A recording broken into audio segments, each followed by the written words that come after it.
आज का भी विषय जो रामचरितमानस के अनछुए प्रसंग की बात करने जा रहे हैं, गोस्वामी तुलसीदास द्वारा जो रचित रामचरितमानस है, उसमें 2 रात का बहुत महत्व रहा है। राम कथा में 2 ही रातें विशेष है। एक रात जब लक्ष्मण ने निषाद राज को जीवन का ज्ञान दिया, उपदेश दिया वनवास में, वो भगवान राम माता सीता की पहली रात वन में वास करने का। दूसरी रात वो जब लक्ष्मण मूर्छित हुए थे तो हनुमान जी संजीवनी बूटी लाने गए।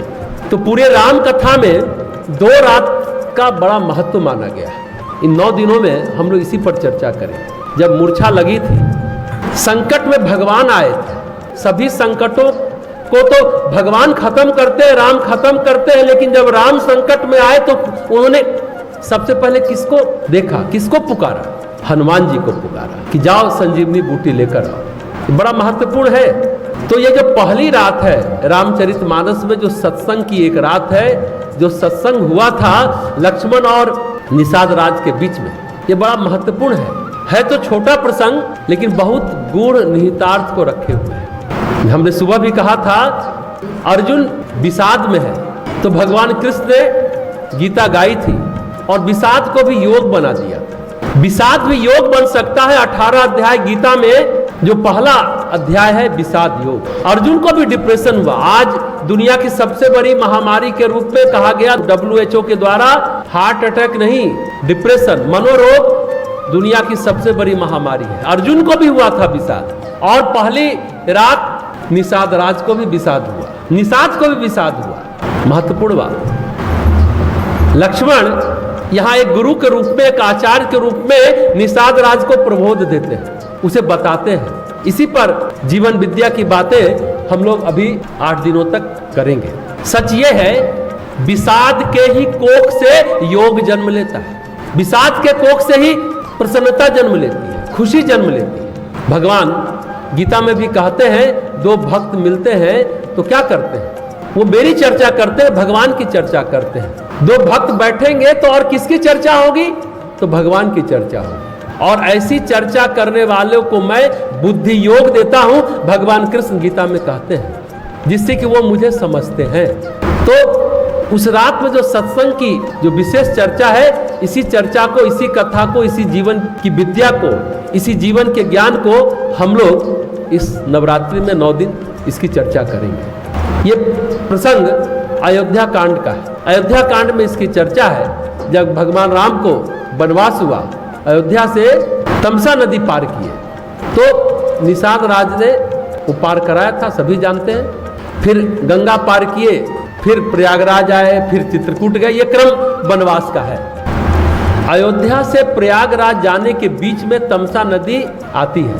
तमसा नदी पार कराने के बाद ये लक्ष्मण और निषाद राज की चर्चा की एक रात है। चित्रकूट के बाद गुप्त गोदावरी पंचवटी होते हुए समुद्र किनारे भगवान आगे बढ़ते चले गए थे।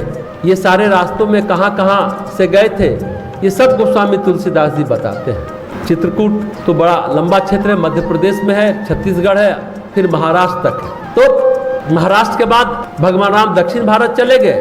तो जो हमने कहा, जिस रात की चर्चा है, वनवास की पहली रात की चर्चा है। इस पहली रात में चर्चा का विषय है जीवन विद्या, जीवन जीने की कला, जीवन जीने की कुशलता, जीवन का तत्व ज्ञान है। प्राय इस प्रसंग की चर्चा जहां भी राम कथा होती है बहुत कम चर्चा हुई, बहुत कम लोग इसकी चर्चा करते हैं। कुछ लोगों ने किया है, ऐसी बात नहीं कि एकदम नहीं हुआ है, लेकिन कम लोगों ने किया। जो राम कथा की चर्चा करते हैं वो इस रात की चर्चा नहीं के बराबर करते हैं, इस प्रसंग को ज्यादा नहीं कहते हैं। शायद इसलिए भी नहीं कहते होंगे, उन्हें इसके लिए जीवन का ज्ञान विज्ञान समझना होगा।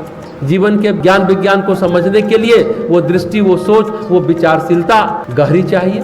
पर कथा में प्राय जो कथाएं होती हैं, अधिकांशतः उन बातों की चर्चा होती है। क्या? आज राम जी का जन्मदिन है, अयोध्या में उत्सव हो रहा है, फिर ताली बजती है, चढ़ावा चढ़ता है, ठुमक चलत रामचंद्र बाजे पैजनिया। इस तरह से भी राम कथा है और इसका भी महत्व है, ऐसा नहीं कि इसका महत्व नहीं है।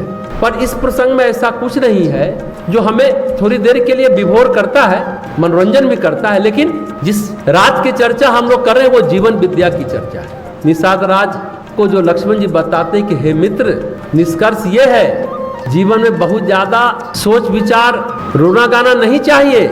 इसी जीवन में हम किसी से प्रेम में बंध जाते हैं, कभी घृणा में बंध जाते हैं, कभी द्वेष में बंध जाते हैं, कभी राग में बंध जाते हैं। मिलते हैं, बिछुड़ते हैं, ये अलग बात है, पर जो हम बंधते हैं ये महत्वपूर्ण बात है। व्यक्ति मिला और बिछड़ा ये समस्या नहीं है, ये तो कालक्रम में मिलना और बिछुड़ना चलता रहता है।